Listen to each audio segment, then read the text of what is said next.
ta shiga tarihi a cikin rayuwarmu na al'umma musulmi baki ɗaya, kuma rana ce wacce muka taru domin neman tabarraki, domin taya juna murna akan wannan babban abu na zagayowar haihuwar cikamakin annaba Muhammad Rasulullah sallallahu alaihi wasallam. Babu shakka irin wannan hidima la ilaha illallah Muhammadur Rasulullah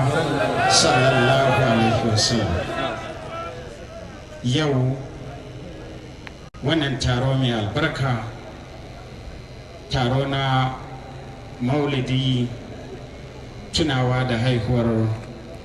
shugaban halitta annabi Muhammad sallallahu alaihi wasallam, rana ce wacce take